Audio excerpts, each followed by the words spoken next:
माननीय राष्ट्रीय अध्यक्ष जी से अनुरोध करता हूं और पंकज जी से, निरंजन जी से अनुरोध करता हूं कि फाउंडेशन के अध्यक्ष वो दीप प्रज्वलित करा के डॉक्टर सोनेलाल पटेल जी की जयंती के अवसर पर जातीय जनगणना की जरूरत पे संगोष्ठी का आयोजन किया गया। दीप प्रज्वलित करके माननीय राष्ट्रीय अध्यक्ष श्री अखिलेश यादव जी, कृष्णा पटेल जी, उदय प्रताप जी, माननीय नरेश उत्तम पटेल जी, माननीय राजेंद्र चौधरी जी से लेकर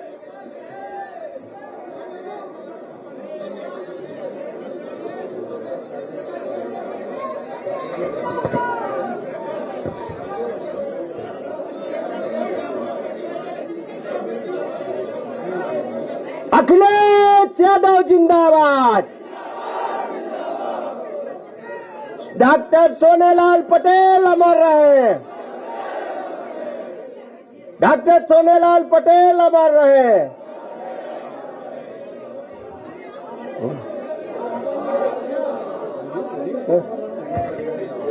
कृष्णा पटेल जिंदाबाद, डॉक्टर सोनेलाल पटेल अमर रहे, कृष्णा पटेल जिंदाबाद, माननीय अखिलेश यादव जिंदाबाद, पंकज निरंजन जिंदाबाद। माननीय राष्ट्रीय अध्यक्ष जी डॉक्टर सोनेलाल पटेल जी के जयंती पर दीप प्रज्वलन कर रहे हैं। जोरदार ताली बजा के आज जयंती के अवसर पर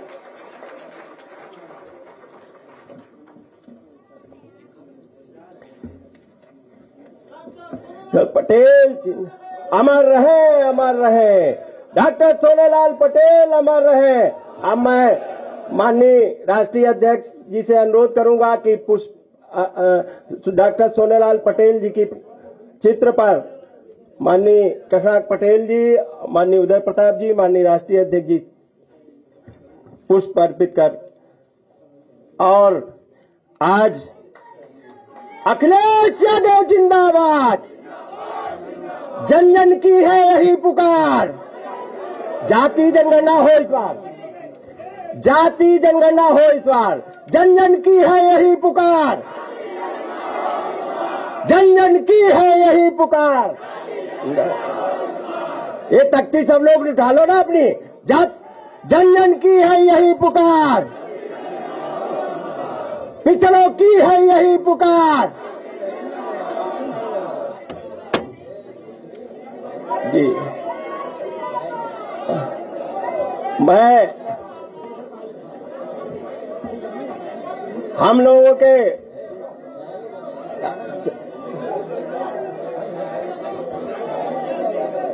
साथियों, पंकज जी आ जाइए, साथियों, आज एक ऐसे महापुरुष की जयंती है जिसपे समाजवादी पार्टी के राष्ट्रीय अध्यक्ष माननीय श्री अखिलेश यादव जी आए हुए हैं और ये एक तरफ चल रहा है एनडीए का कार्यक्रम और दूसरी तरफ चल रहा है पीडीए का कार्यक्रम। और एनडीए डूबता हुआ जहाज है और ढलता हुआ सूरज है, लेकिन पीडीए उगता हुआ सूरज आपकी मंच पे बैठा है माननीय अखिलेश यादव जी जैसा। और ये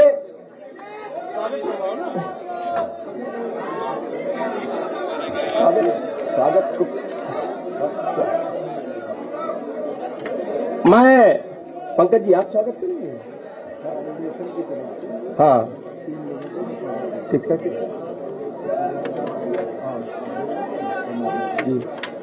फाउंडेशन की तरफ से कमेरा चेतना फाउंडेशन की तरफ से पंकज निरंजन जी अध्यक्ष जी, माननीय राष्ट्रीय अध्यक्ष जी का स्वागत करेंगे और माननीय उदय प्रताप जी का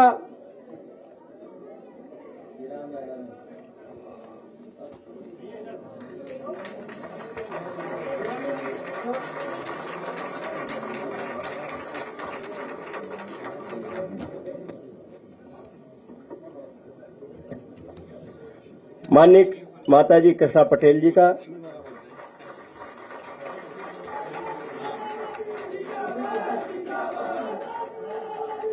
माननीय उदय प्रताप जी का,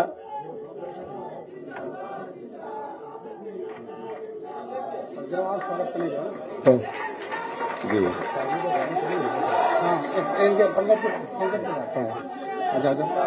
मैं माननीय राज्यपाल कश्यप जी से अनुरोध करूंगा कि सभी अतिथियों का समाजवादी पार्टी कार्यालय और सभागार में पार्टी की तरफ से स्वागत करें। श्री राज्यपाल कश्यप जी,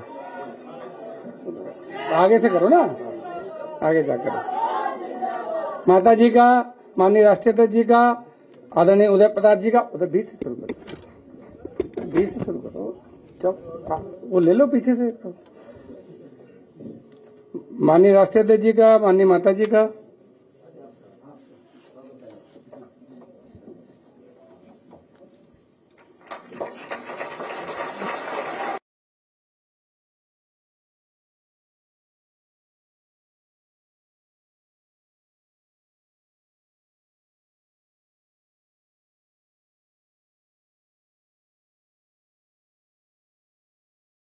और मैं पंकज निरंजन जी से अनुरोध करूंगा कि माइक पे आएं और फाउंडेशन की तरफ से ये कार्यक्रम शुरू कर अपनी बात रखें।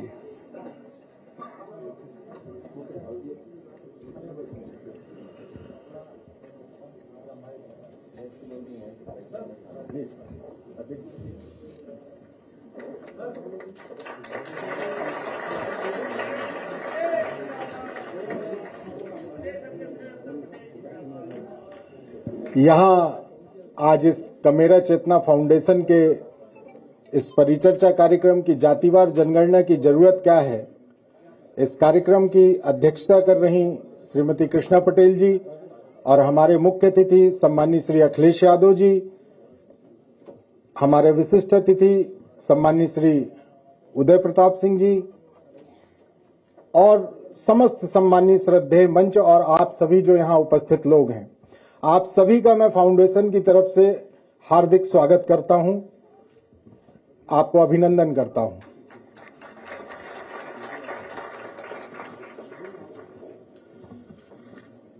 आज डॉक्टर सोनेलाल पटेल साहब की जयंती है। डॉक्टर सोनेलाल पटेल साहब जिनका पूरा समस्त जीवन, समस्त राजनीतिक प्रयास पिछड़े वर्ग के हितों के लिए उन्होंने अपना पूरा जीवन प्रामाणिक रूप से समर्पित किया। इससे बेहतर उनके प्रति सम्मान और श्रद्धा का भाव प्रदर्शित करने का और कोई तरीका नहीं था कि उनके जन्म दिवस के अवसर पर हम पिछड़ों और वंचितों के हितों और अधिकारों की बात की शुरुआत करें। यह विचार हमारे मन में आया और हमने माननीय राष्ट्रीय अध्यक्ष जी समाजवादी पार्टी उनके समक्ष ये बात रखी और मुझे अत्यंत गर्व और खुशी है कि माननीय अध्यक्ष जी ने बगैर एक क्षण की देर लगाए ये कहा कि ये बेहतर दिन हो सकता है जब हम पिछड़ों की बात की शुरुआत करें।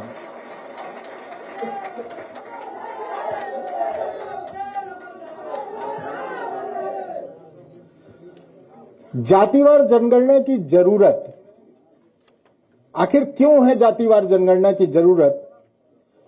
आज समाज में विशेषकर पिछड़े दलित अल्पसंख्यक समाज के जो लोग हैं, हर जगह बड़ा दुर्भाग्य है कि मौजूदा जो लोग सरकार के नाम पर काबिज हैं, लखनऊ से लेकर दिल्ली तक, वो पिछड़े वर्ग के या अल्पसंख्यक वर्ग के हितों के लिए बहुत संवेदनशील या बहुत जिम्मेदार नहीं है।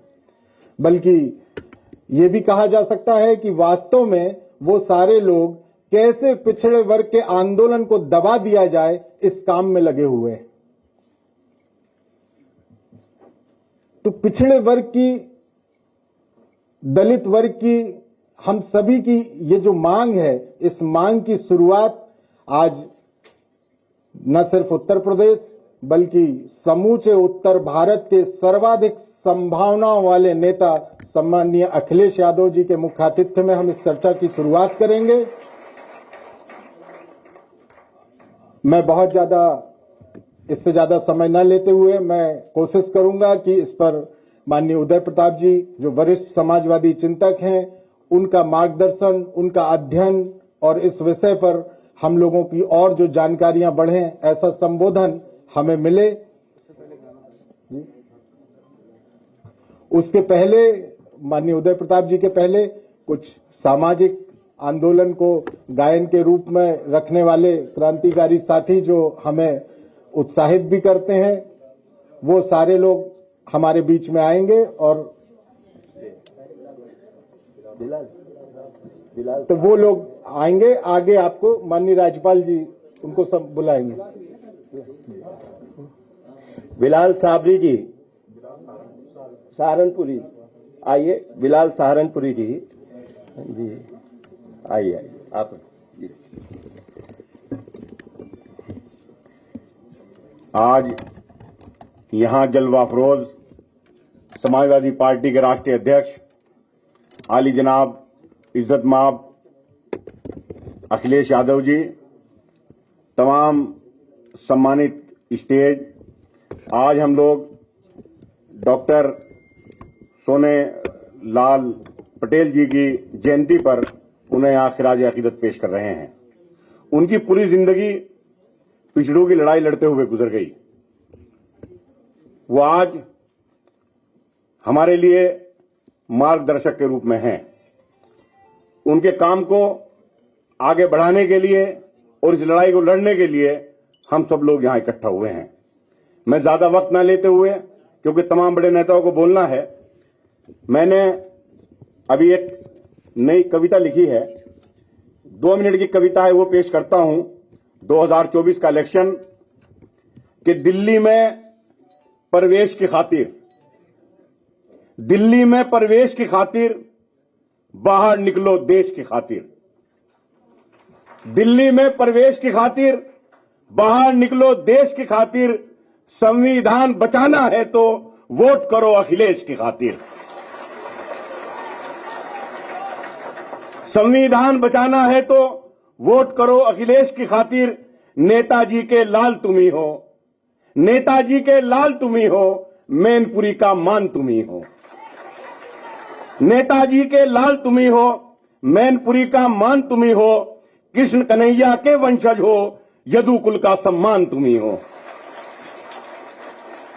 अब धर्म युद्ध को लड़ना है तो दिल्ली में प्रवेश की खातिर बाहर निकलो देश की खातिर, संविधान बचाना है तो वोट करो अखिलेश की खातिर। नेताजी का खून है इनमें, नेताजी का खून है इनमें, मजदूरों की आस है भैया, लोहिया जी की छवि है इनमें, लोहिया जी की छवि है इनमें, विश्वास है भैया, बहनों का विश्वास है भैया, जन जन की आवाज यही है, दिल्ली में प्रवेश की खातिर बाहर निकलो देश की खातिर, संविधान बचाना है तो वोट करो अखिलेश की खातिर।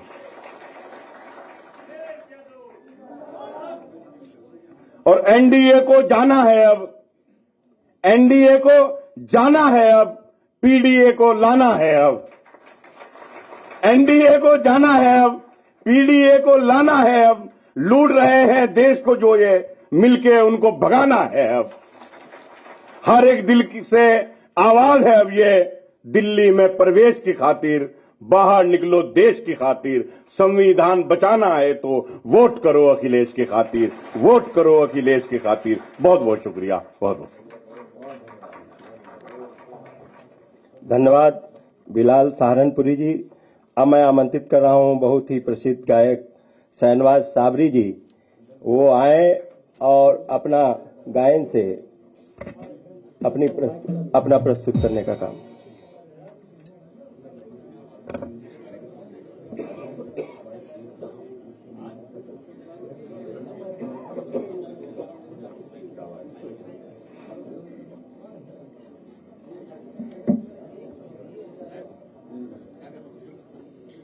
अस्सलाम वालेकुम, नमस्कार, आदाब।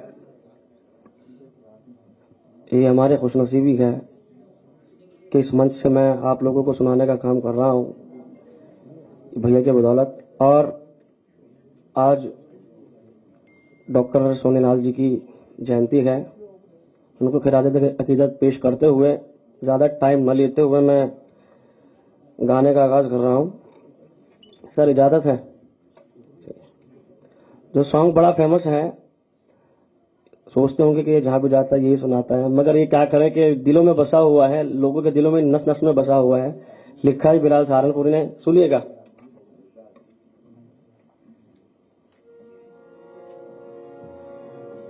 तेरी अलग है सबसे यहाँ बात मुलायम, बदले है तूने देश के हालात मुलायम।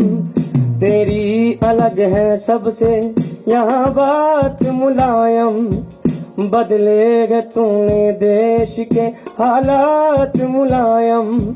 जो रह गए हैं काम अभी शेष करेंगे, जो रह गए हैं काम अभी शेष करेंगे। रोशन तुम्हारा नाम अखिलेश करेंगे, जिंदा रहेंगे तेरे ख्यालात मुलायम। तेरी अलग है सबसे यहाँ बात मुलायम, बदलेगा तुम्हें देश के हालात मुलायम। नक्शे कदम पे तेरे अखिलेश चलेंगे, नक्शे कदम पे तेरे अखिलेश चलेंगे। आगे समाजवादी को वो लेके बढ़ेंगे, कायम रहेगी तेरी रिवायात मुलायम। तेरी अलग है सबसे यहाँ बात मुलायम, बदलेगा तूने देश के हालात मुलायम।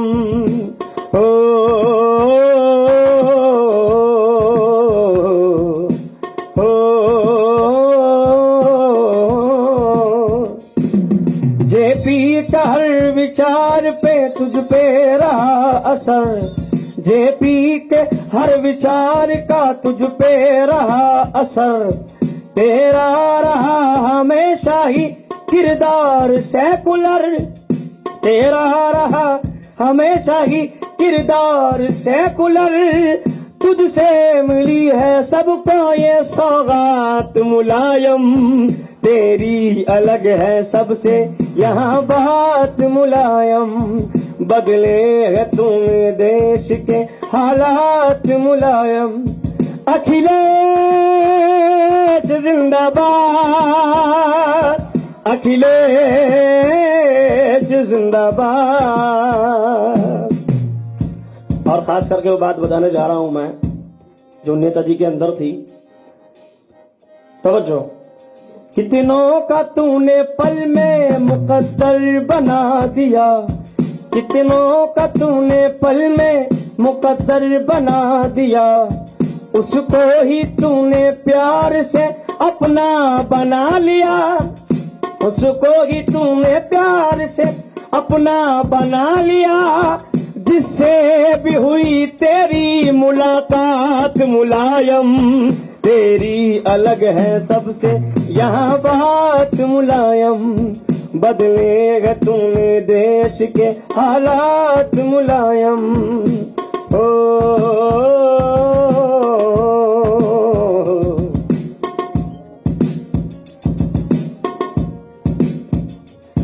है धरती पुत्र नाम किसानों के वास्ते, भगवान का तू रूप जवानों के वास्ते। तुझ में है लोहिया दिखे जज्बात मुलायम। तेरी अलग है सबसे यहाँ बात मुलायम, बदलेगा तुम देश के हालात मुलायम। सबके लिए रहा है तेरा दर खुला हुआ, सबके लिए रहा है तेरा दर खुला हुआ। सबके दिलों में इसलिए तू है बसा हुआ। कोई किसी का धर्म हो या जात, अलग है सबसे यहाँ बात मुलायम, बदलेगा तुम देश के हालात मुलायम। और कल भैया का जन्मदिन था, उसकी बधाई के साथ ये गाना पेश कर रहा हूं मैं। यही है, यही इसके।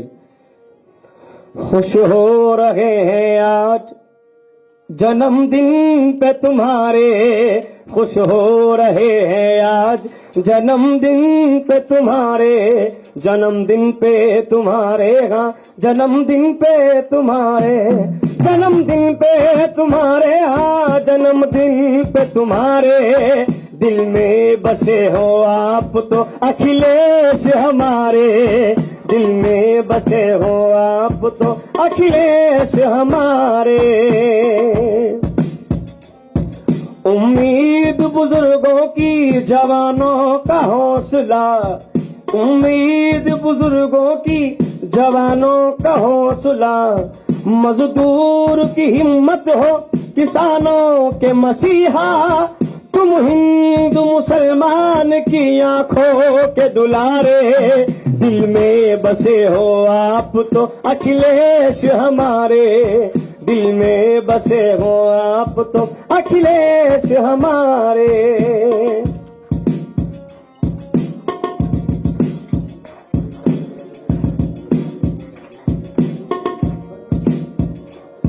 गुलशन तेरी खुशबू से सदा ये रहे आबाद, अखिलेश जिंदाबाद है, अखिलेश जिंदाबाद।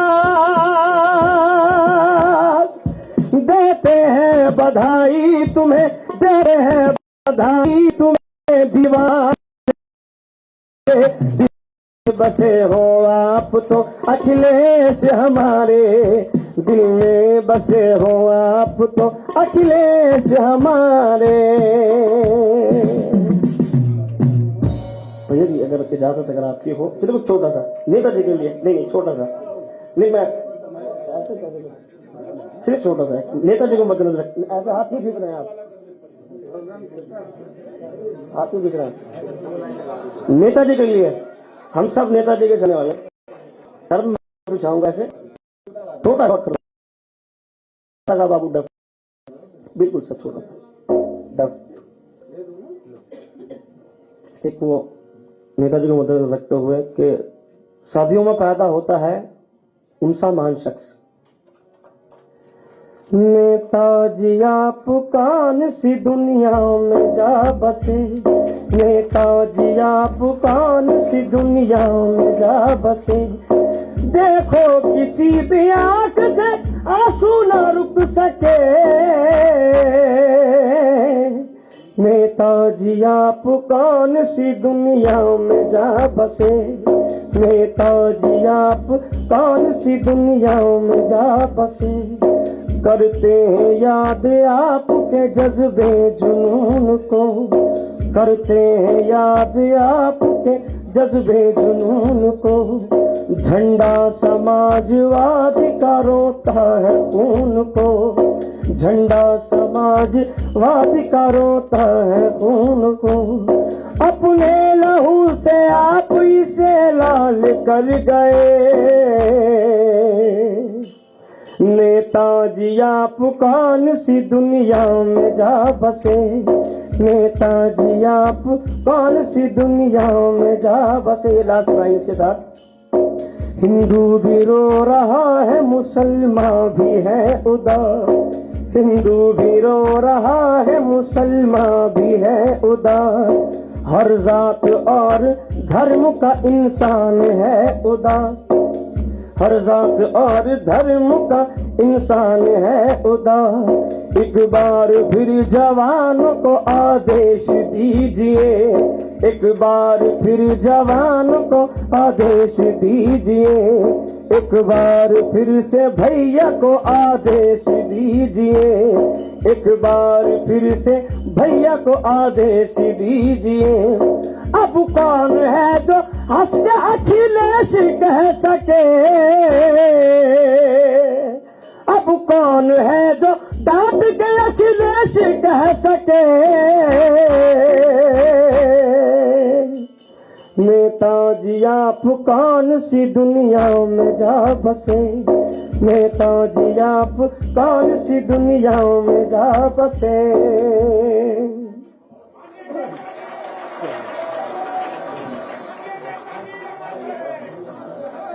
इनका नाम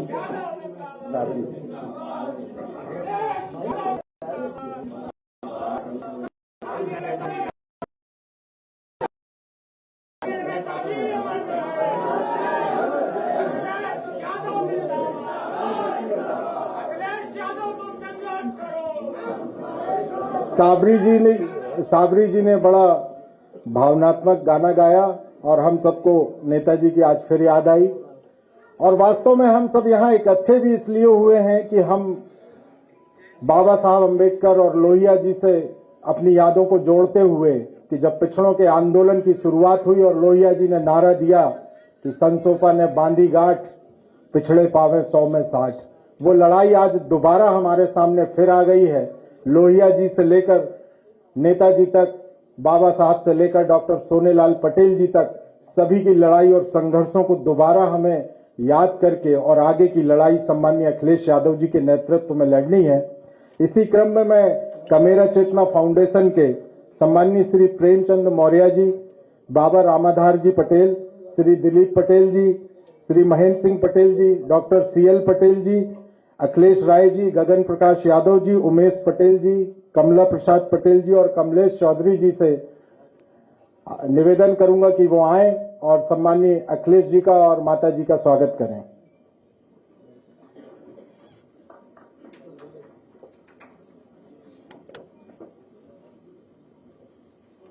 उधर से लेते जाइए।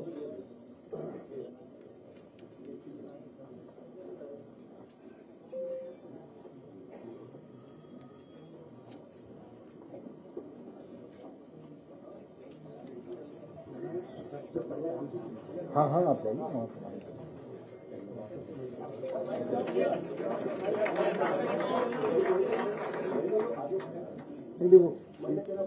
हाँ एक वहां से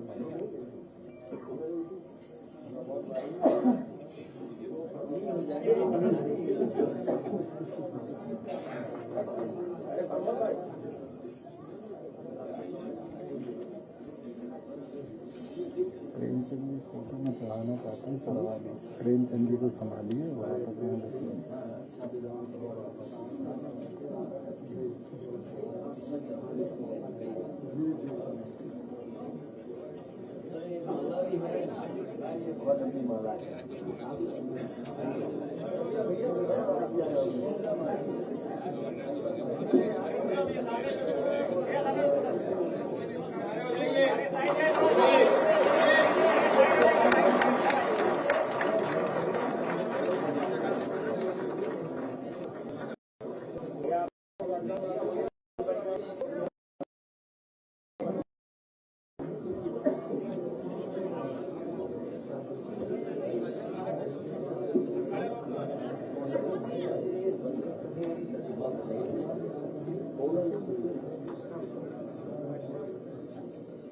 कार्यक्रम को आगे बढ़ाते हुए हम सभी प्रतीक्षारत थे। मैं सम्माननीय उदय प्रताप सिंह जी को आह्वान करूंगा कि वो मंच पर आए और हम सबको संबोधित करें। सम्माननीय उदय प्रताप जी। धन्यवाद पंकज जी। आदरणीय समाजवादी पार्टी के आदरणीय राष्ट्रीय अध्यक्ष आदरणीय मैडम श्रीमती कृष्णा पटेल जी, हमारे प्रदेश के अध्यक्ष भाई नरेश उत्तम जी, राजेंद्र चौधरी साहब, आशु मलिक साहब और पंकज निरंजन जी जो इस कार्यक्रम के रूबे रवा हैं, और आप सब लोग जो यहाँ उपस्थित हुए हैं, मैं सबको पहले प्रणाम करता हूं और एक बात कहना चाहता हूं कि आज का कार्यक्रम एक दृष्टि से बहुत महत्वपूर्ण है। हम डॉक्टर सोनेलाल पटेल जी को श्रद्धांजलि अर्पित करने आए हैं उनके जन्म दिवस पर। ये एक बड़ा नाम था कि हिंदुस्तान की राजनीति में पढ़े लिखे लोग, समझदार लोग, जो संविधान को, लोकतंत्र को और गणतंत्र को और संवैधानिक परंपराओं को समझते हैं, ऐसे लोग कम हुए हैं और बड़े संघर्षशील। मैं उनसे मिला तो एक ही दो बार हूं, लेकिन मैंने उनके बारे में बहुत जानकारी की। उन्होंने वंचितों के लिए, दलितों के लिए, पिछड़ों के लिए और जितने भी ऐसे कमेरे, उन्होंने एक शब्द इस्तेमाल किया कि हिंदुस्तान में एक अजीब तमाशा है। ये उनका विचार रख रहा हूं, मेरा नहीं है। उन्होंने कहा कि हिंदुस्तान की अर्थव्यवस्था में जो कमेरों का योगदान है उसको भुला के हमेशा कमेरों की उपेक्षा की जाती है। उन कमेरों को सम्मान दिलाने के लिए उन्होंने जिंदगी भर संघर्ष किया। और मैं इसके लिए एक बात आपसे कहना चाहता हूं कि किसी महापुरुष को श्रद्धांजलि देने का सबसे अच्छा तरीका ये होता है कि उसके जो सपने थे उनको हम साकार करें। उनका जो सपना था कि सारे कमेरे लोग जो हैं, जो जिनको बड़ी ये बात थोड़ा समझने में आपको देर लगेगी कि हिंदुस्तान की अर्थव्यवस्था में जितना कमेरे हैं, वो अब उधर से कहिए तो उनको सबको शूद्र कहा जाता था। जो काम करने वाले लोग थे, जो मेहनतकश लोग थे, जो कमेरे लोग थे, जो श्रम से किसान हो, चाहे मजदूर हो, चाहे वो पिछड़े हों, चाहे दलित हों, चाहे वो कम आमदनी वाले लोग हों, गरीब लोग हों, वो उन सबका बड़ी उपेक्षा होती है और होती रही। ऐसा नहीं, मैं किसी सरकार की बात कर रहा हूं कि जब से ये देश बना है, हमारे संविधान में ये साफ लिखा था कि हम इस देश को एक गणतंत्र बनाएंगे। ये गणतंत्र संज्ञा है और उसके 3 विशेषण हैं, जो लोकतांत्रिक होगा, जो समाजवादी होगा और जो सेक्युलर होगा। ये सरकार बड़ी विचित्र सरकार है। ये कहती नहीं करते, डेमोक्रेसी में करते हैं। इससे ज्यादा गलत बात नहीं हो सकती, क्योंकि ये तीनों हैं। बिना समाजवाद के लोकतंत्र नहीं चल सकता, बिना लोकतंत्र के समाजवाद नहीं चल सकता और बिना सेकुलरिज्म के ये दोनों नहीं चल सकते। मैं बहुत ज्यादा लंबा नहीं बोलना चाहता, लेकिन बहुत छोटे छोटे उदाहरण देना चाहता हूं अपनी बात कहने के लिए। इस सरकार की जो कमी है वो ये है कि इनके हमारे मुख्यमंत्री जी 2 बार कह चुके कि समाजवाद जो है अब अप्रासंगिक हो गया है, अब उसकी जरूरत रही नहीं। अगर समाजवाद की जरूरत नहीं रही तो गैर बराबरी बढ़ेगी इस देश के अंदर, और वो बात बढ़ेगी जिसके लिए हमने संविधान में जिसके लिए सोचा था कि हम दलितों को, पिछड़ों को, गरीबों को, सबको मुख्य धारा से जोड़ने का काम करेंगे।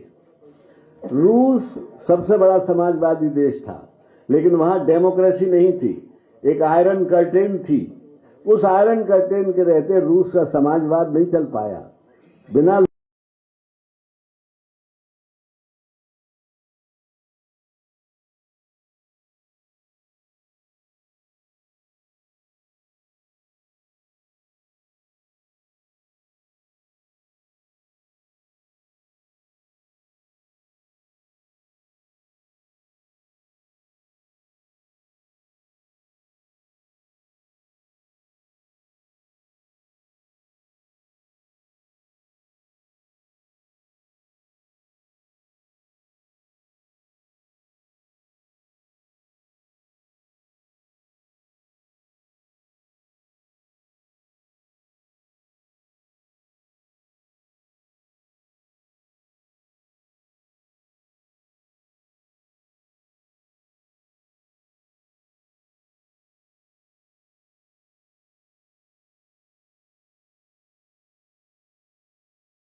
जातियों की वो अदलाबदली नहीं होगी।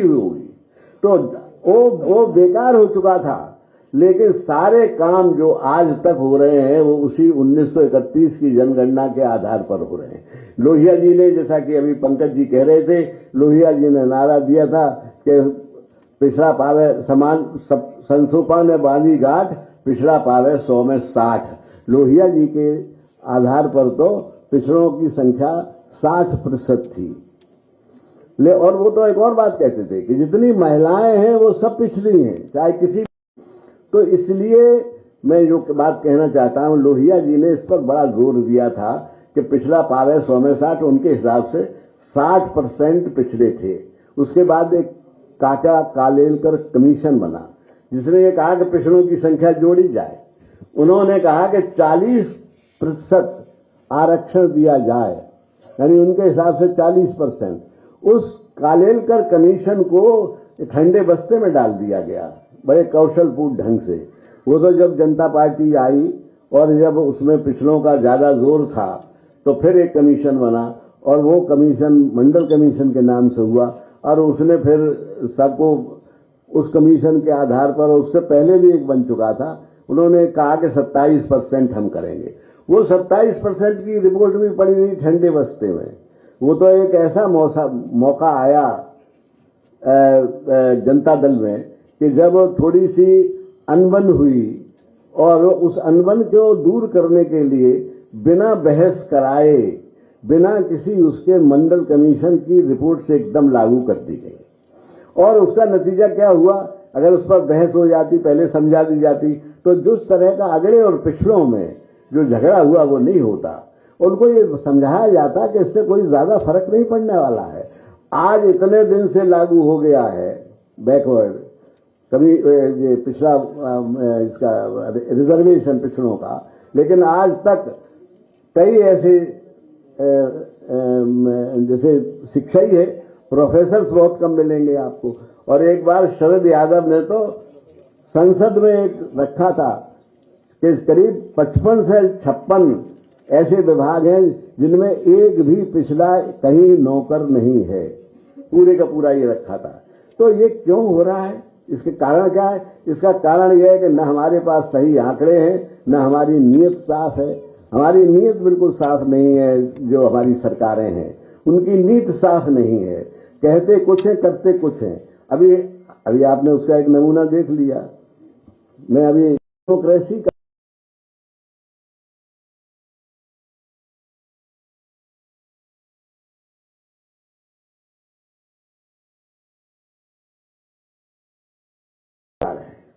लेकिन अगर कोई और जो मीडिया हुआ करता था वो हमेशा जनता की तरफ हुआ करता था, जनता की तरफ से सरकार से सवाल करने का काम करता था। इसीलिए उसे चौथा खंभा कहा जाता था लोकतंत्र का। लेकिन उस लोकतंत्र के चौथे खंभे का क्या हाल कर दिया इस सरकार ने, वो आपसे छुपा नहीं है। वो तो बिल्कुल अब उसे तो चौथा खंभा कहने के बजाय वो तो एक तरह से सरकार का प्रचार तंत्र हो गया है। मीडिया बहुत थोड़े बड़े ईमानदार लोग रह गए हैं, उनकी मैं तारीफ करता हूं। ऐसा नहीं है कि सबके सब हो गए हैं, लेकिन और मैं वो प्रशंसा के काबिल पत्रकार बंधु मेरे बहुत मित्र हैं, बहुत परिचित हैं, और मुझसे खूब उनसे बातचीत होती है। और वो कहते हैं कि हम खुद शर्मिंदा हैं, पर करें क्या? इस सरकार का सबसे पहला काम ये हुआ कि जो सवाल करने का सबसे बड़ा साधन था मीडिया, उसको कमजोर किया। फिर क्या कमजोर किया कि जो कोई सरकार की खिलाफ बोले या सवाल करे, अगर ये पूछे कि भाई तुमने नागरिकता बिल लाए थे, उसमें एक धर्म का नाम क्यों जोड़ दिया? ये तो आपका अधिकार था, ये तो आपका अधिकार था कि आप जिसको चाहे नागरिकता देते न देते। लेकिन आपने एक इस्लाम नाम का नाम उसमें क्यों लिख दिया, जबकि संविधान में लिखा है कि हमारे यहाँ कोई धर्म को निशाना बनाकर कोई भी काम नहीं किया जा सकता, न कोई बिल बनाया जा सकता। वो बिल पास कैसे हुआ? 4 घंटे में वो बिल पास हो गया। किसी को नहीं दिया गया कि उस बिल में क्या लिखा था। जैसे एक दिन नोटबंदी का घोषणा की गई थी, उसी तरह से उस बिल की घोषणा कर दी गई कि ये बिल आज पास होगा। मजे की बात थी कि विधि मंत्री तक को नहीं मालूम था कि उस बिल में क्या है, किसी को भी नहीं बताया गया, और वो बिल 4 घंटे के अंदर पास हुआ। राज्यसभा में ये कहा गया कि इस पर वोटिंग कराई जाए, तो वोटिंग नहीं कराई गई। ये अलोकतांत्रिक ढंग से बिल पास हुआ। अब इतने सवालों के बाद जिसने जिसने ये सवाल किए उन सबको जेल में डाल दिया गया, और उसमें कई पत्रकार थे। हालांकि उन पत्रकारों में हिंदू भी थे, लेकिन मुसलमान बहुत ज्यादा थे। और बाद में कोर्ट ने क्या कहा? कोर्ट ने कहा कि ये सब जिन लोगों को सरकार के खिलाफ आवाज उठाकर उनसे सवाल करना, ये जनता का संविधान सम्मत अधिकार है, और इस अधिकार को प्रयोग करने वाले के ऊपर आप राष्ट्रद्रोह लगा के उसे जेल में डाल देते हैं, ये गलत बात है। और उन्होंने न केवल सरकार को फटकारा, बल्कि उनसे कहा कि डीएम और एसपी को तो कम से कम अब कानून से काम करना चाहिए। वो कोई सरकार के नौकर नहीं है, वो जनता के पब्लिक सर्वेंट कहते हैं। गवर्नमेंट सर्वेंट पब्लिक सर्वेंट होता है। तो ये बातें हमारी कहीं भी, ये आज की भी ये हालत है कि अगर हम सरकार के किसी नीति पर अगर सवाल उठाते, यही कह रहे हैं कि आप क्यों विरोध कर रहे हैं, तो हमको तुरंत द्रोही कह दिया जाएगा। और एक दिन पर तो उन्होंने क्या किया कि जब वो अमेरिका गए, तो अमेरिका के एक प्रेस, आपको सबको मालूम है वो कहानी, लड़की ने पूछ दी जो बाई चांस भारतीय थी और बाई चांस मुस्लिम थी। उसने पूछ दिया कि आपके यहाँ, आप अपने यहाँ प्रेस की स्वतंत्रता के लिए क्या काम कर रहे हैं, एक पर्टिकुलर समुदाय के खिलाफ जो अन्याय हो रहा है उसके लिए क्या काम कर रहे हैं।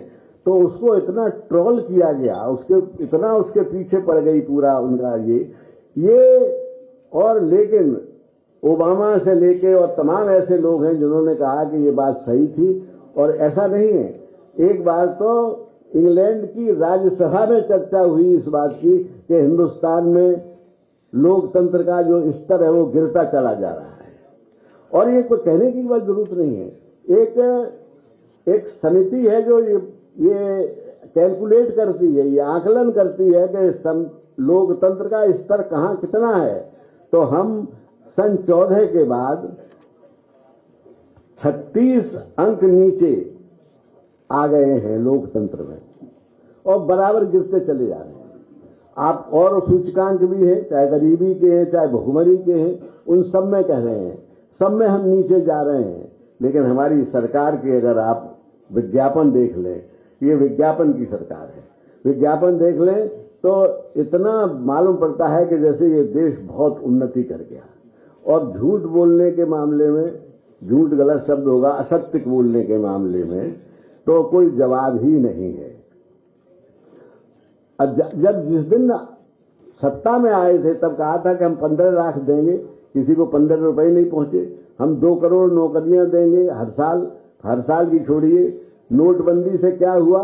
नोटबंदी से ये हुआ कि तमाम छोटे पेशेवर लोग थे वो बेकार हो गए, तो बेकारी बढ़ी, बेरोजगारी बढ़ी, और गरीबी बढ़ी, महंगाई बढ़ी, सारी बढ़ी। लेकिन सरकार अपनी प्रशंसा में तमाम, और इसीलिए उनके पास मीडिया को उन्होंने अपना बना लिया, बहुत सी एक पर्टिकुलर मीडिया को, सबको नहीं।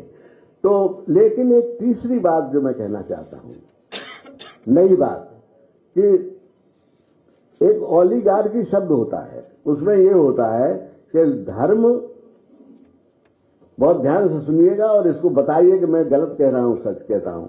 धर्म, राजनीति और पूंजी का जो गठबंधन हो जाता है उसमें फिर कुछ चंद लोग ही सारा निर्णय लेने लगते हैं। इस हिंदुस्तान की सरकार में भी कुछ चंद लोग ही निर्णय लेते हैं। जो डेमोक्रेसी का नियम है वो उस तरह से निर्णय नहीं लिए जाते हैं।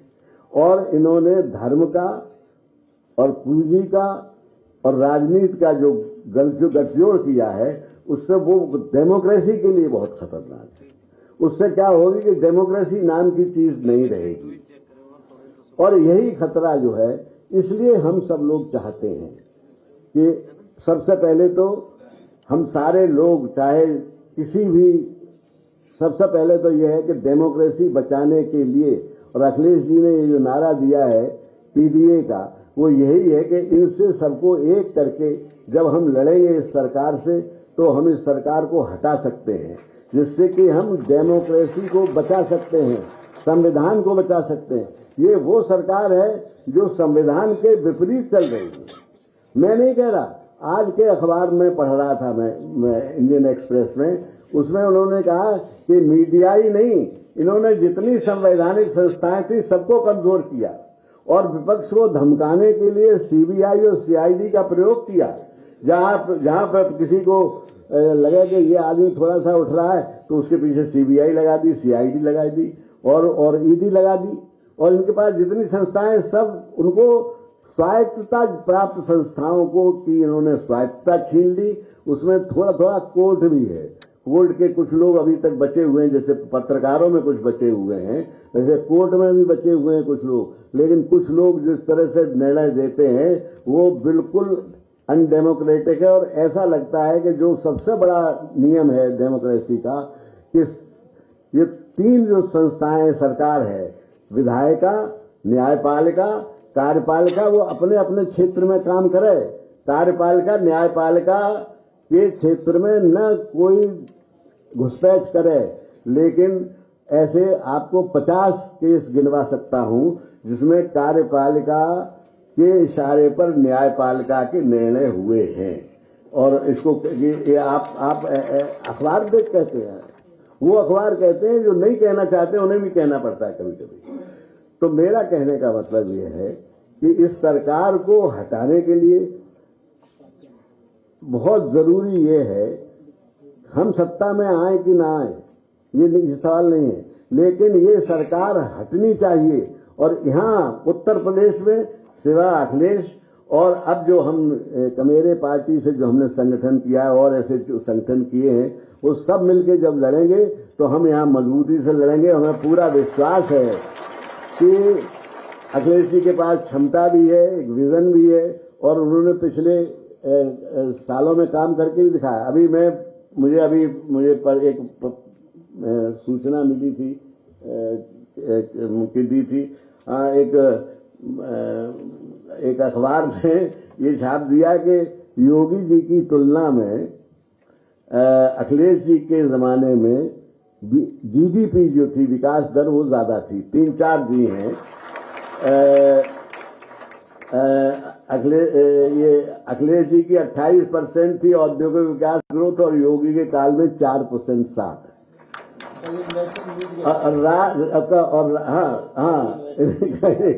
इन्वेस्टमेंट मीट जो हवा में होते हैं और जिसमें करोड़ों लोगों का खर्चा होता है, करोड़ों लोगों की बातें होती हैं, और एक पैसे कई लोग तो फिर देश छोड़ के चले गए। उसको दस्तखत करने के बाद एमओ पे उन्होंने सोचा कि इस देश में अब रहना ठीक नहीं, चले गए। तो 28% अखिलेश जी के जमाने में औद्योगिक विकास जो थी, योगी जी के जमाने में 7%, और राज्य जीडीपी जो थी अखिलेश जी के जमाने में 6.9 थी और योगी जी काल में 3.2 है। मैन्युफैक्चर में अखिलेश जी की 14 थी, योगी जी की 4 और तमाम थी सब, और 0.6% और आगे भी है। तो इस अखबार ने ये छाप दिया। इस अखबार को इतना धमकाया गया कि उसने वो अपना छपा हुआ वापस ले लिया। इस लोकतंत्र को लोकतंत्र कहेंगे आप? कहेंगे लोकतंत्र? और इसलिए हमको कभी कभी भगत सिंह याद आते हैं। भगत सिंह ने कहा था, भगत सिंह भी अपने को भी समाजवादी कहता था। अब जो भी समझदार आदमी था उस वक्त का, आज स्वतंत्रता के संग्राम में और आज भी, वो अपने को समाजवादी माने क्या है कि समाज में सब लोग खुश रहें। जैसे परिवार में सब लोग खुश रहें। परिवार में जो बीमार बच्चा होता है उस पर सबसे ज्यादा खर्च किया जाता है, चाहे बुढ़ा हो चाहे बच्चा हो। अगर बीमार है, तकलीफ में है, तो चाहे सबको खाना मिले न खाए, उसको दवा जरूर दी जाती है। जैसे परिवार होता है, ऐसे ही समाज में जो कमजोर वर्ग है उसको ताकत देने का काम हमारा संविधान करता है। तभी तो आरक्षण बना है, तो इसकी विरोध क्यों करते हैं आप लोग? इन सरकार से कोई पूछे कि भाई इसका क्यों विरोध करते हो? जब वो लोग बराबर पे आ जाएंगे तो उनको जो विशेष सुविधा दी गई है वो वापस ले ली जाएगी। इसका प्राविधान दिया गया है कि हर 10 साल बाद आप सर्वेक्षण करवाइए, अगर कोई समर्थ हो गया है तो उसको निकाल दीजिए उसमें से बैकवर्ड में से। लेकिन ये न तो जनगणना कर, ये बिना जनगणना के ये सब काम हो नहीं सकते, तो उसे कराने को ये तैयार नहीं। तो यही बातें जब पूछ दी गई उनसे वहां, तो वो इतने नाराज हो गए और यहां आते ही सबसे पहले 2 काम उन्होंने किए। एक तो कहा कि पसमंदा मुसलमानों की कि हम इबादत करेंगे, वहां से लौट के आते सीधा एकदम, क्योंकि थोड़ा सा तो तैयार करनी थी। लेकिन याद रखिएगा कि ये लोग जो कहते हैं वो करते नहीं हैं, और जो इनका एजेंडा है वो किसी को बताते नहीं हैं, और इनका एजेंडा जो है वो सबको पता है। ये याद रखिएगा, ये मैं नहीं कह रहा, रिकॉर्ड खूब पढ़िए आप, कि स्वतंत्रता संग्राम में आरएसएस बिल्कुल शामिल नहीं था, अंग्रेजों के साथ थे, और इन लोगों की जो सलाह होती है, जो भी इन्हें आदेश मिलते हैं वो उसी दल से मिलते हैं। तो इसलिए इनकी मजबूरी है, इन्होंने 2 कस्में खाई, जितने भी हमारे बड़े बड़े नेता हैं 2 कस्में खाई। एक कसम खाई आरएसएस के मेंबर होने की, उसमें उन्होंने जो कसम खाई, और जब मंत्री बने तो संविधान की कसम खाई। अब दोनों में बिल्कुल विपरीत है, वो जा रही है पूरब को, ये जा रहे हैं पश्चिम को। अब इनकी मजबूरी है कि हम कहां जाएं, तो दिखाने को तो जाते हैं संविधान के साथ, लेकिन असलियत में जो जाते हैं उस कसम के साथ जो पहले खाई थी। तो ऐसे दुहरे चरित्र वाले लोगों पे हमको डेमोक्रेसी को बचाना है, इस देश को बचाना है, अपने संविधान को बचाना है, और जो पिछड़े लोग हैं, जो दलित लोग हैं, उन लोगों को मजबूत करना है। जो असली मुद्दे हैं जिन पर पर्दा डाल दिया गया है, बेरोजगारी है, जैसे गरीबी है, महंगाई है। हाँ, मुझे एक बात याद, 1 मिनट और बोलूंगा, ज्यादा नहीं, एक मिनट मुझे याद आ गई।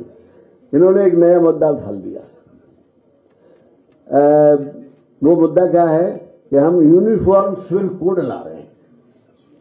यूनिफॉर्म सिविल कोड क्या है, किसी को पता है कि इन्होंने न तो कोई दिया, और कहा ये तो उसमें लिखा हुआ है राजनीति के निर्देशक तत्वों में, directive principles of the state policy, उसके दिया है।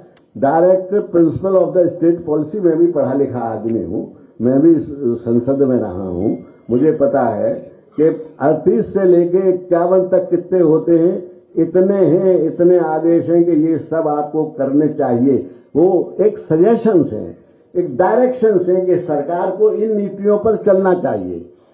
38 में से उसमें शिक्षा के सुधार होना चाहिए, उसमें महिलाओं के और जो पीड़ित लोग हैं उनको सलाह देने चाहिए, हमारी भाषा, भारतीय भाषाओं पर अंग्रेजी न ऊपर रहे, ये होनी चाहिए। ये सारी बातें उसमें, इन सबको छोड़ के एक मुद्दा लिया, क्या कि यूनिफॉर्म सिविल कोड, यूसीसी। अब ये यूसीसी क्या है?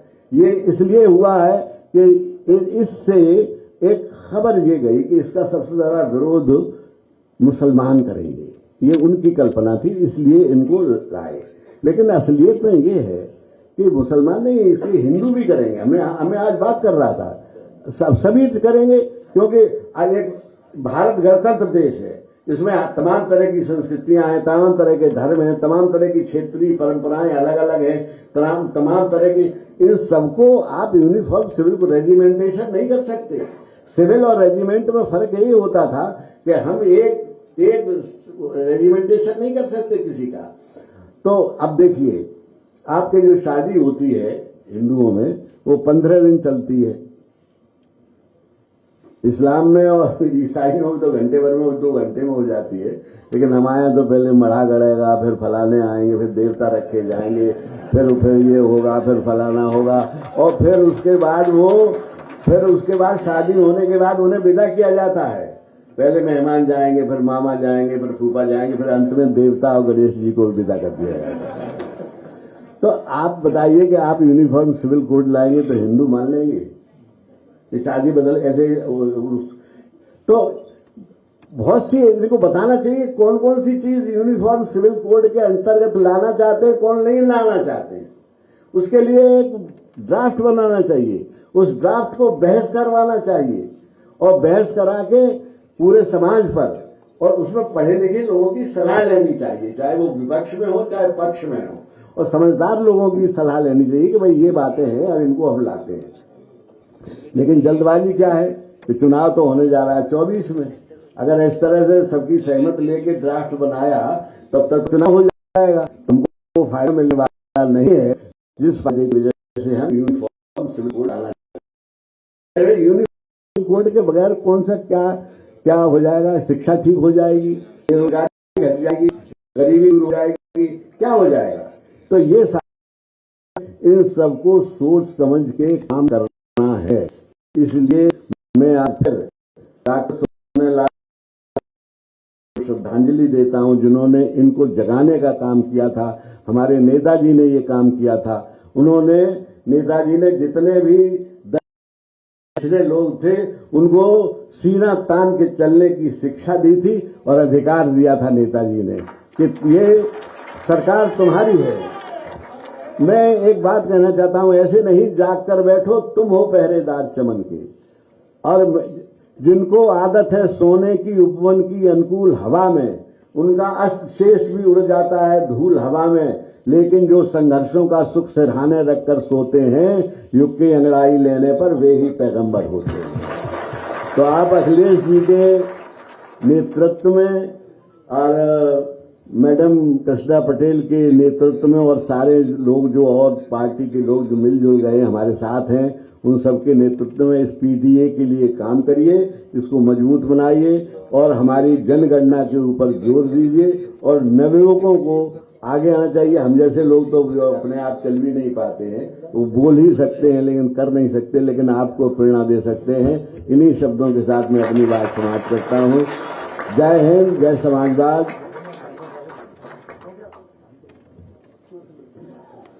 बहुत धन्यवाद उदय प्रताप जी को। उन्होंने बड़ा सारगर्भित संबोधन हमारे सामने रखा और दोबारा हमारी स्मृतियों में उन बातों को पुनर्जीवित किया कि कैसे हम पिछड़े और दलित लोग हर बात से वंचित किए गए।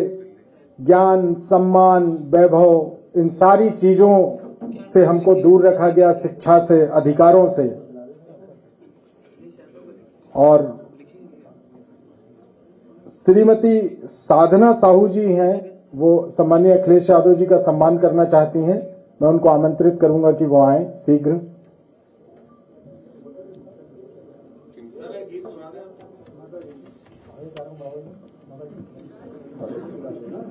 और इसी क्रम में मैं कमेरा चेतना फाउंडेशन की तरफ से बड़ी विनम्र प्रार्थना करता हूं श्रीमती कृष्णा पटेल जी से, डॉक्टर सोनेलाल पटेल जी की धर्मपत्नी, कि वो यहां हम सभी को संबोधित करें, हम सभी का मार्गदर्शन करें।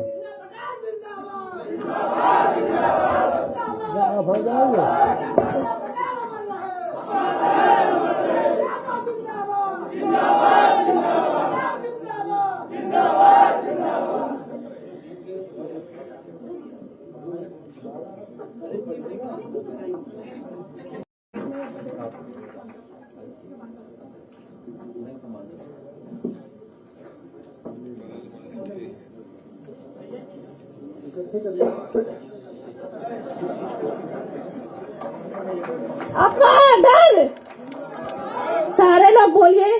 जब एक साथ काम करना है तो सारे लोग बोलिए अपना दल, समाजवादी पार्टी, कृष्णा पटेल, अखिलेश यादव। जय हिंद, जय भारत।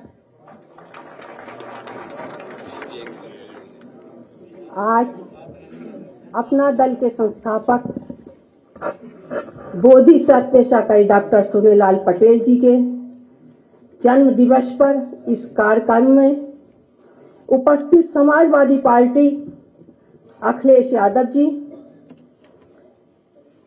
समाजवाद चिंतक एवं राष्ट्रकवि उदय प्रताप जी, इस कार्यक्रम के संयोजक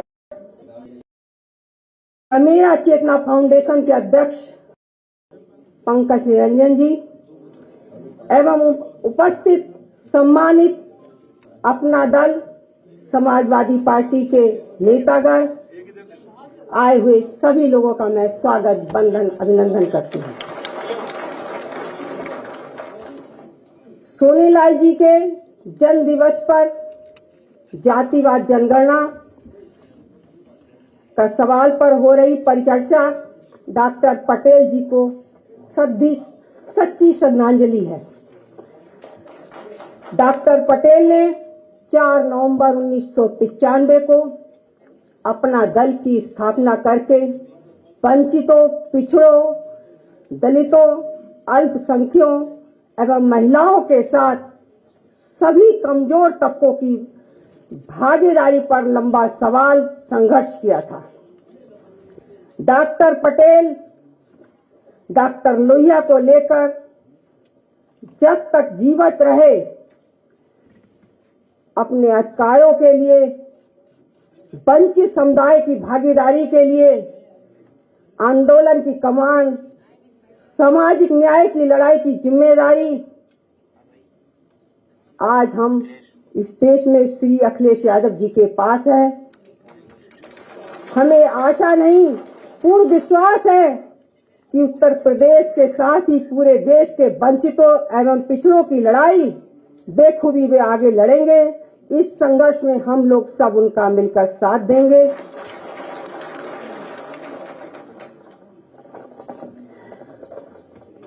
डॉक्टर पटेल के सपनों को निश्चित लड़ रहे लोग आने वाले दिनों में सत्ता पर कब्जा करें और व्यवस्था परिवर्तन की लड़ाई को पिछड़ों के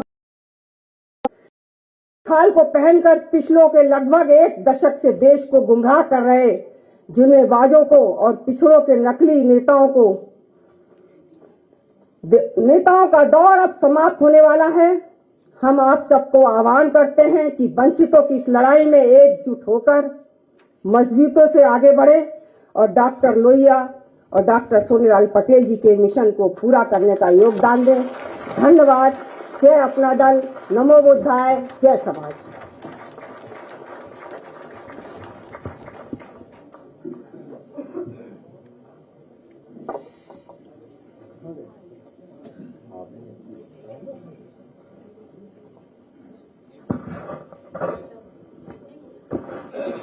अब मैं हम सब इतनी अधीरता से जिनका संबोधन सुनने के लिए प्रतीक्षा कर रहे थे, हम सबके नेता, इस गठबंधन के भी नेता और आज डॉक्टर सोनेलाल पटेल साहब की जयंती कार्यक्रम में मुख्य अतिथि के नाते हमारे बीच मौजूद सम्मानित श्री अखिलेश यादव जी से विनम्रता पूर्वक आग्रह करूंगा कि वो हम सबको संबोधित करें और हमारा मार्गदर्शन करें।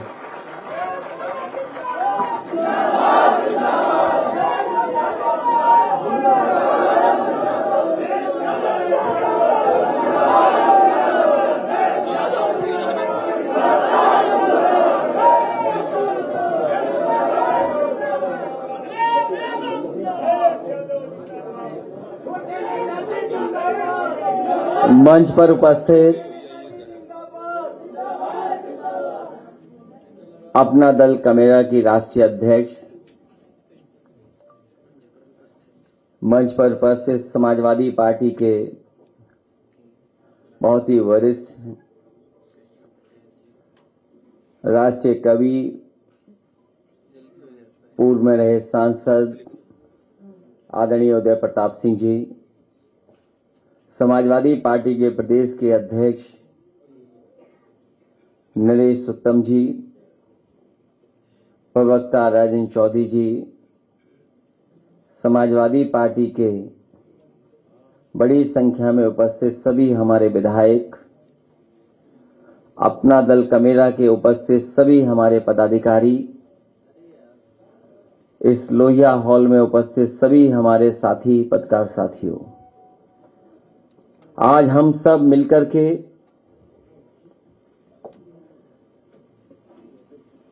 अपना दल के संस्थापक जिन्होंने पार्टी को खड़ा किया, उनको याद करने के लिए आए हैं। इसमें बहुत सारे लोग जो उन्हें जानते होंगे वो ये बात जानते होंगे कि उनकी जन्म स्थान वो कन्नौज था और हमारे काम करने का क्षेत्र भी कन्नौज है। ये रिश्ता आज का नहीं, न जाने कितना पुराना है समाजवादियों का। मैं पंकज निरंजन जी को धन्यवाद देता हूं। हालांकि इनका कार्यक्रम इंदिरा गांधी प्रतिष्ठान में होना था, इन्होंने पैसे से लेकर के सब इंतजाम कर दिया था जो जमा होता है सरकारी पैसा, लेकिन भारतीय जनता पार्टी की साजिश की वजह से जो कार्यक्रम इंदिरा गांधी प्रतिष्ठान में होना था वो इनका कैंसिल कर हम लोगों को आज समाजवादी पार्टी के कार्य में हुआ है। मैं उनका धन्यवाद देता हूं कि समाजवादी पार्टी के कार्यालय जी को हम लोग याद कर उनकी जयंती मना रहे हैं। हालांकि वो भी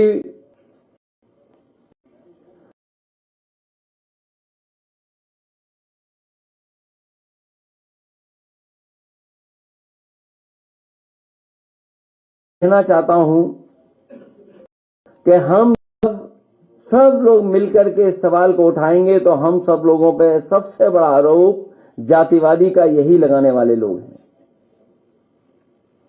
अगर हम लोग जनगणना की मांग करें, जाति के आधार पर जनगणना हो, तो ये कहेंगे हम जातिवाद लोग हैं। और देखिए कितनी चतुराई से भारतीय जनता पार्टी के लोग नारा देते हैं, सबका साथ सबका विकास। क्या केवल सबका साथ कहने, क्या सबके साथ आने से गैर बराबरी खत्म हो जाएगी? गैर बराबरी तभी खत्म होगी जब जाति जनगणना और आबादी के हिसाब से हक और सम्मान मिले। सोनेलाल पटेल जी जिंदगी भर बहुजन समाज के लिए लड़ते रहे और उन्होंने अपना पूरा जीवन लगा दिया। कई ऐसे मौके आए जहां उन्हें जोखिम उठाना पड़ा, उनकी जान पर को भी हमला हुआ। यहां पुराने साथी जानते होंगे, जब इलाहाबाद में एक कार्यक्रम होना था और कार्यक्रम के दौरान उन्हें वहां रहना था, पीडी टंडन पार्क में। सोचो किसने हमला करवाया था, और ऐसा हमला कराया कि कई वर्षों उन्हें इलाज करना पड़ा। कई वर्षों के इलाज के बाद भी जिस तरीके से उनका स्वास्थ्य था, उस तरीके से कभी अपना जीवन नहीं चला पाए। उन्होंने अपने जीवन में किसी की परवाह नहीं की, लेकिन वंचितों के लिए हमेशा आवाज उठाते रहे। इसलिए आज जब हम सब लोग बैठे हैं, तो जो सपना उन्होंने देखा था, जो रास्ता हमने और आपको दिखाया, आज हम संकल्प लें कि उसी रास्ते पर चल करके उनके सपनों को पूरा करने का काम हम लोग मिल करके करेंगे। यही सच्ची श्रद्धांजलि होगी। अभी मैं आदरणीय उदय प्रताप सिंह जी को सुन रहा था, उन्होंने कहा कि जैसे ही अमेरिका से भारत में लौटे, वैसे ही यूसीसी का बवाल उठा दिया। हम और आप लोग जानते हैं, पुरानी कहावत है कि कभी कभी हमारे जीव पर सरस्वती आ जाती हैं। शायद भारत में सरस्वती नहीं आई उनके जीव पर, लेकिन जब अमेरिका में गए और सांसदों के बीच में उन्हें बोलना था, तो इन्वेस्ट की जगह इन्वेस्टिगेट हो गया। और शायद भारत और देश की राजनीति करने वाले जानते होंगे कि इन्वेस्ट का मतलब क्या है, इन्वेस्टिगेट का मतलब क्या है। हम और आप लोग जब कभी शिक्षा के क्षेत्र में जब कभी देखते हैं कुछ लोग नकल करते हैं यहां पर शिक्षक भी होंगे कुछ लोग, और कुछ हमारे बहादुर छात्र भी होंगे जिन्होंने कभी न कभी पर्ची से कुछ किया होगा। हम और आप लोग परीक्षा पास करने के लिए छोटी पर्ची से काम चला लेते हैं, लेकिन सोचो अमेरिका में जाकर के कितनी बड़ी किताब रख करके भी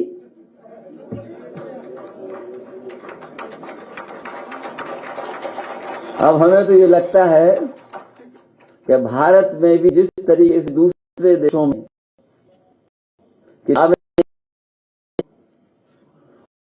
को किताब लेकर के जा करके भी परीक्षा देने का मौका दिया जाता है, तो हमें तो ये लगता है कि अमेरिका की तस्वीरें जो देखी और वीडियो जो देखा है, आने वाले समय में कुछ शिक्षा व्यवस्था ऐसी हो जो यूरोप में है और दुनिया के दूसरे डेवलप्ड देश में है, किताब लेकर के ही परीक्षा लिखी जाएगी तो हम सब पास हो जाएंगे अच्छे नंबरों से।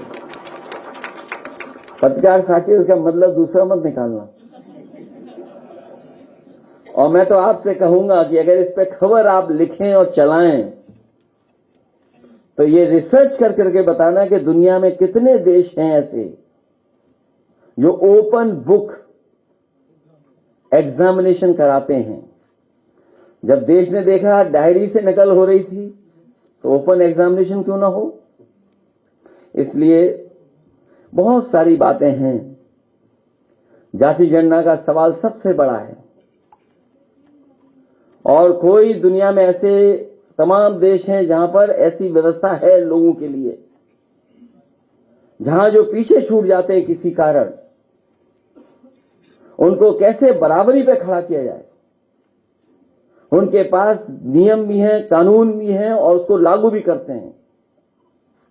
लेकिन वहीं हमारे देश में समय समय पे झूठे नारे देकर के हमें और आपको गुमराह करने का काम करते हैं।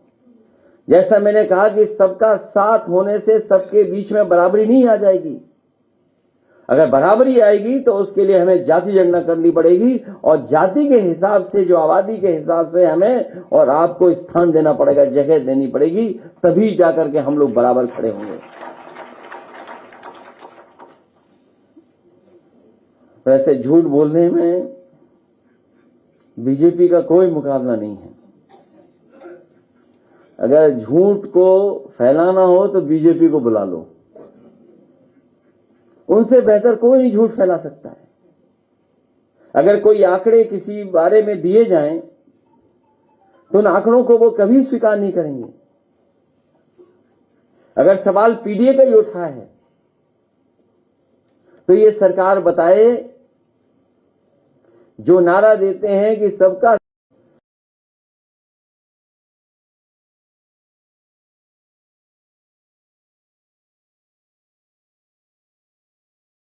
और समाजवादी लोग सरकार में होते थे तो समय समय पर छापा जाता था कि ये लोग इस स्थान पे, इतने इस स्थान पर हैं।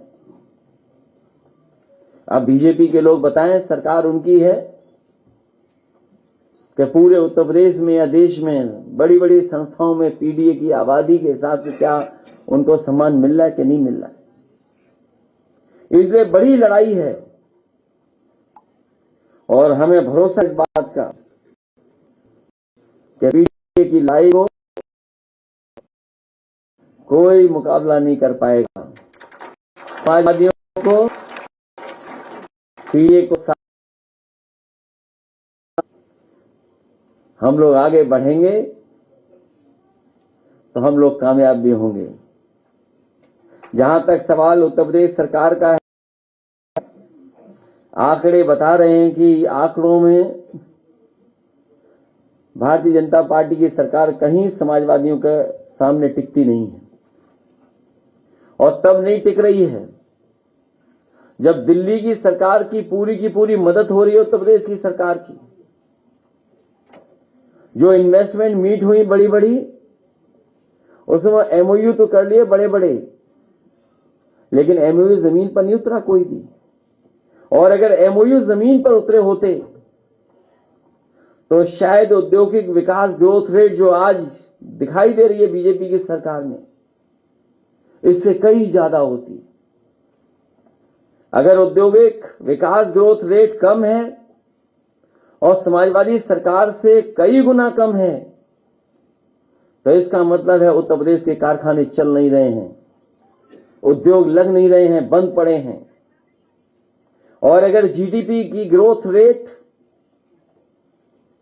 बिल्कुल नीचे है, तो इसका मतलब यह है कि गरीब के घर में खुशहाली नहीं आ रही, गरीब परिवार के बीच में कहीं कोई ऐसा रास्ता नहीं निकाल पा रही है सरकार जिससे उनकी आमदनी या उनका कारोबार आगे बढ़े। मैन्युफैक्चरिंग को लेकर के आपने देखा होगा, जब एमओयू बनाने का सिलसिला शुरू हुआ, जो मिल गया उन्हें उससे एमओयू करा लिया। जिलाधिकारियों को जिम्मेदारी दी कि एमओयू करना है, और इतने उन्होंने भी आगे बढ़कर के जो उन्हें मिल गया उससे एमओयू कर लिया। जो पहले से कारोबार कर रहे थे, रोजगार चल रहे थे, उनसे भी एमओयू करा। और हद तो तब हो गई, बीजेपी ने जिसको भी देखा टाई सूट पहन करके जा रहा उससे एमओयू करा लिया। और अब स्थिति ऐसी है कि जो एमओयू कर गए, अब उन्हें ढूंढने के लिए अधिकारी निकले हैं। पहले अधिकारी गए थे विदेश, मंत्री गए थे विदेश, इसलिए गए थे कि एमओयू करा लें। आपको याद होगा, मंत्रियों की, अधिकारियों की टीम बनी थी। कोई अमेरिका गया, कोई यूरोप गया, कोई इंग्लैंड गया, कोई ऑस्ट्रेलिया गया, कोई न्यूजीलैंड गया, पहले ही एमओयू कराने गए। और अब वही टीम बन रही है कि जिन्होंने एमओयू कर लिया उनसे कहां ढूंढे जा करके। और ये एमओयू करने वालों को मैंने सदन में पूछा था कि अमेरिका गए होगे तो बताओ कहीं ट्रैफिक का इंतजाम कोई जानवर देखता है? आप लखनऊ से जहां कहीं से भी आए होंगे, आप कोई चौराहा शायद ही मिला हो जहां पर ट्रैफिक के नए अधिकारी न खड़े हों।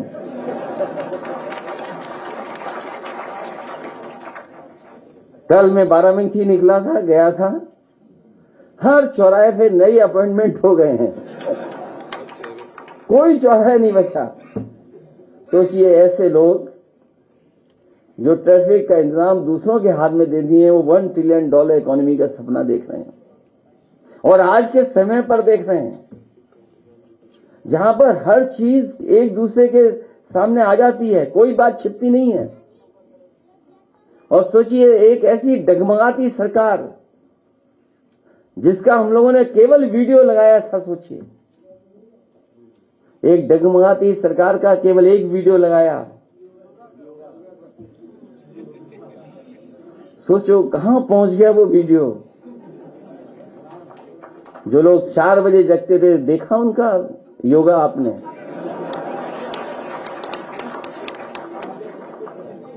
हम तो ये कहते कि जो काम नहीं कर सकते क्यों करना है। अगर योगा ही करना था तो लोम विलोम करके ही काम चला लेते। इसलिए लड़ाई लंबी है और हमें उम्मीद है कि पत्रकार साथी भी हम लोगों का साथ देंगे। अब तो केवल चैनलों से तो लड़ना ही लड़ना है, एंकरों से भी लड़ना है। और अगर किसी पत्रकार को आपने कह दिया कि आप ईमानदार पत्रकार हैं, तो उसमें भी लड़ाई हो जाएगी आपको। इसलिए ऐसे समय पर हम लोग इस गोष्ठी को कर रहे हैं।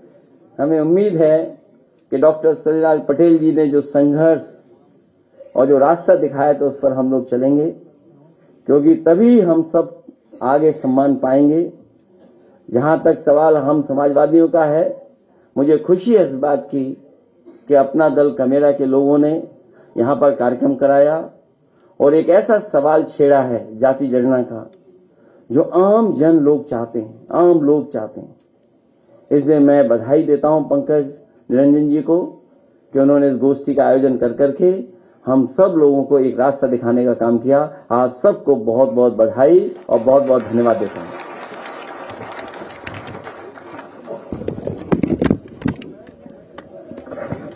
मैं कमेरा चेतना फाउंडेशन की तरफ से सम्माननीय अखिलेश यादव जी को बहुत बहुत बहुत धन्यवाद ज्ञापित करता हूं और माननीय नरेश उत्तम पटेल जी, समाजवादी पार्टी के प्रदेश अध्यक्ष उनको इस कार्यक्रम के समापन घोषणा के लिए आमंत्रित करता हूं।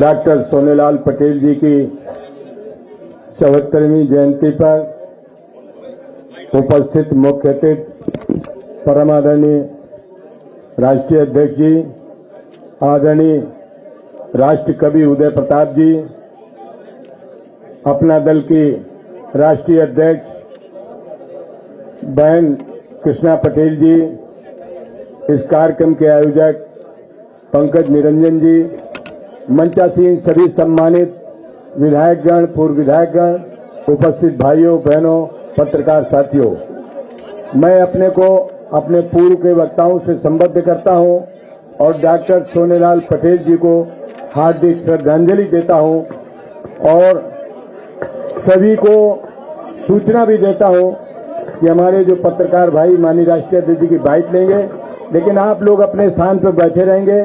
सभी को लंच की व्यवस्था है, 10 मिनट के अंदर आपके हाथ में आ जाएगा। ये पत्रकार भाई हमारे जैसे ही जाएंगे, सभी लोग अपने अपने स्थान